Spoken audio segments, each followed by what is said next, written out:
cette capsule, nous allons revenir sur cette notion de régime par restriction calorique. Nous allons illustrer le fait que cela ne fonctionne pas et décrire les mécanismes qui font que c'est voué à l'échec sur le long terme. D'abord, qu'est-ce qu'une calorie? C'est avant tout une simple unité de mesure et le rapport poids-calorie varie également en fonction de la nature de l'aliment. Pour ce qui est des glucides, nous avons 4 calories par gramme, 9 calories par gramme pour les graisses et 4 à nouveau pour les protéines.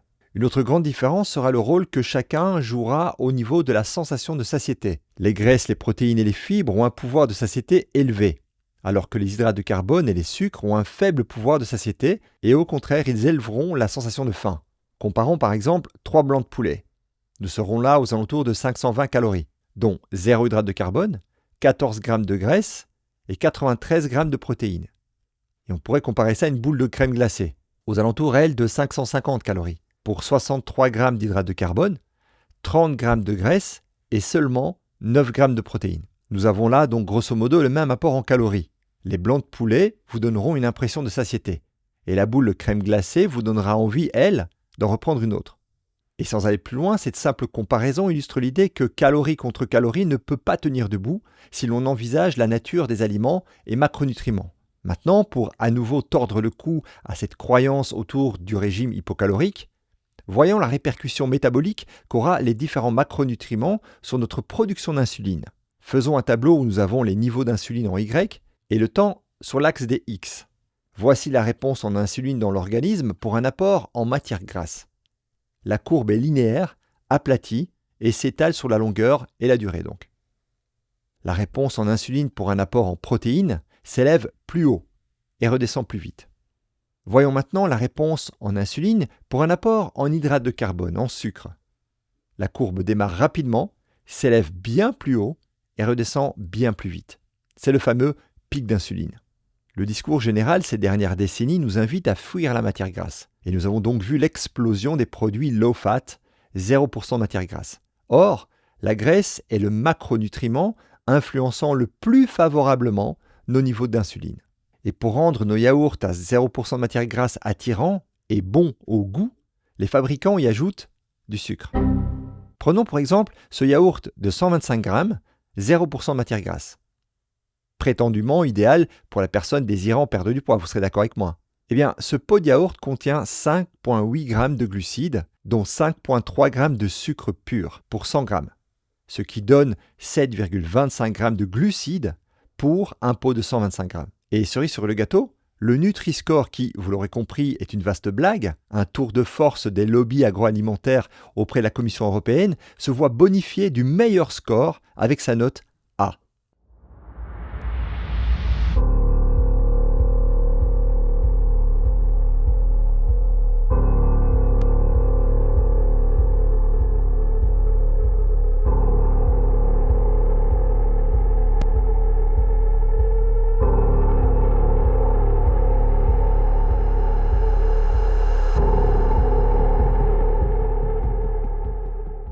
Donc, notre petit pot de yaourt de 125 grammes nous apportera plus de 7 grammes de sucre, entraînant un pic d'insuline, cette hormone de stockage des graisses.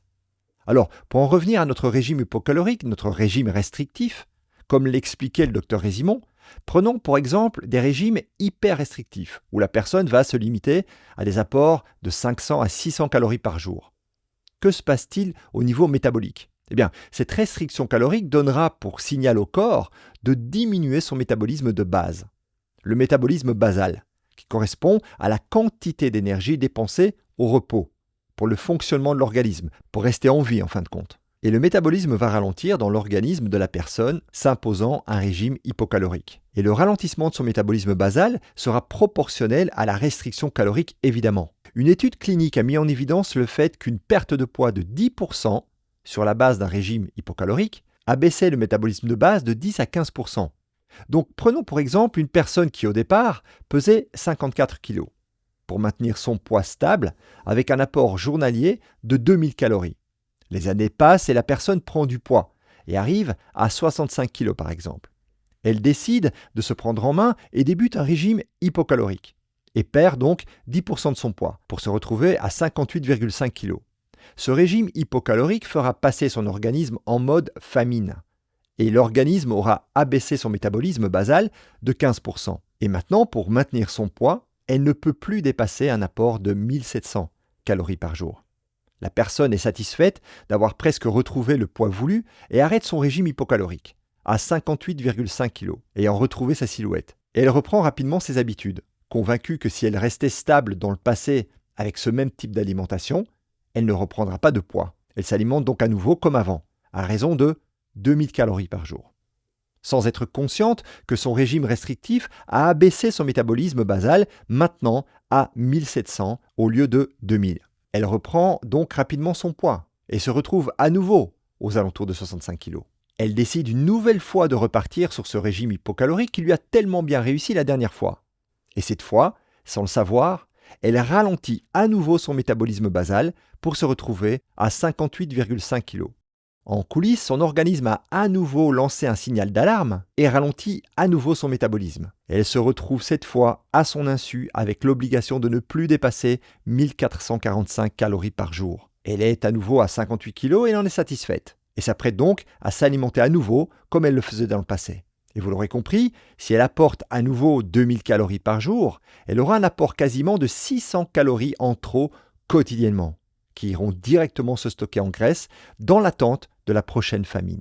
Voici donc une illustration du phénomène des régimes hypocaloriques et de cet effet yo-yo. De plus, hormis l'idée que la personne ne perdra pas de poids sur le long terme comme nous l'avait expliqué le Dr Résimon, ce ralentissement du métabolisme aura différentes conséquences préjudiciables pour la santé.